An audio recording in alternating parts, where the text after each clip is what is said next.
Hey, are you stressed out or burnt out or really just tired of doing your job at church? In this video, I'm going to be talking about ways that we can make sure that we get the rest that we need and get rid of the obstacles that are in between us and that rest. Hey, if you're new here, go ahead and hit subscribe and ding the little bell to get notified every time I post a new video. And if you're not new here, I know this is a little bit different video, but I've got some other ones in the pipeline that weren't quite ready yet. So I thought we'd just take a walk and discuss some things that are keeping you from reaching your full potential. Now, whether it's you or your team, everybody needs a break sometimes. And so when you're running sound at church every single week, that's a recipe for burnout. Now, you might be energized by running sound and the challenge of all of it, but it is important for you to be a regular congregant from time to time. If you've got a family, it's important to be able to worship with them, not just seeing you as a professional that works at the church, but that you're actually part of the congregation that you're trying to serve as well.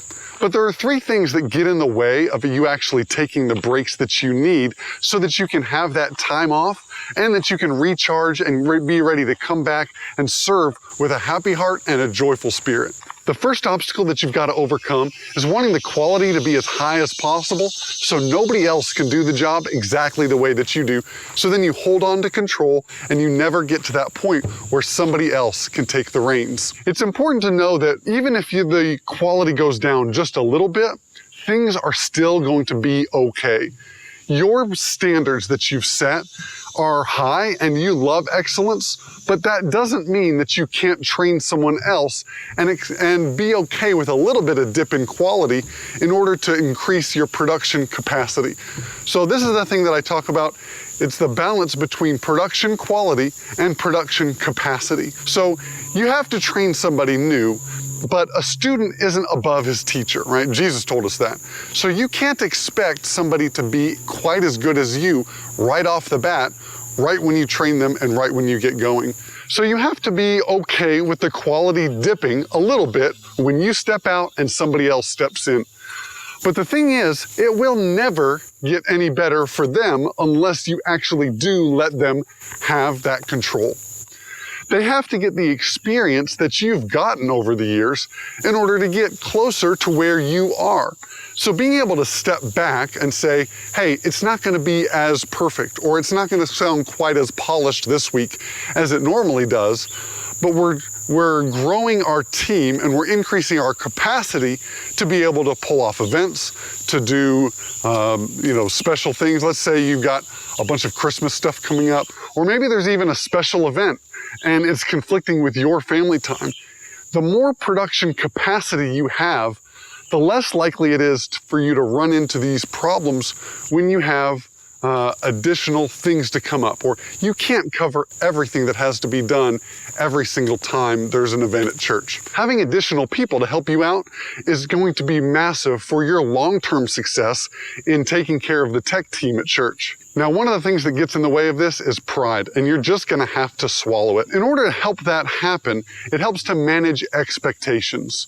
So if you can say to your leadership team, hey, I really need to get more people on board, so while I'm training them, you might see a little bit of a dip in quality, but that's so that we can have more people on board and then I can spread what I've learned around to them as well. So having the heart of a teacher is more important than the precise quality every time. You're transitioning in that role from being the hero of the story to being the guide of the story. You're going from being Luke Skywalker to being Obi-Wan Kenobi and Yoda. So, who doesn't want to be Yoda?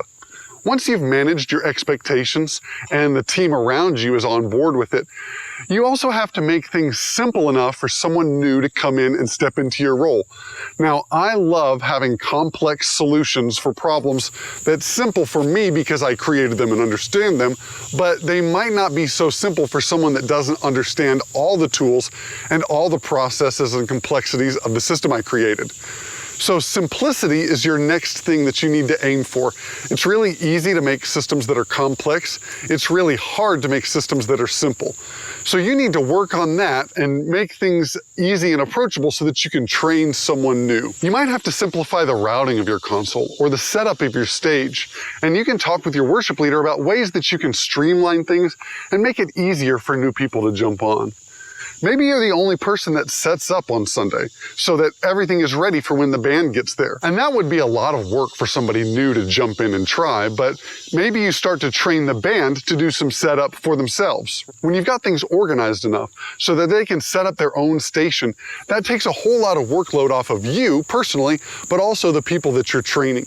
So spreading and delegating out different tasks is going to be another way that you can help get that break that you need and have a team that can support you along the way. So some of you have been asking how you can support me and support my channel.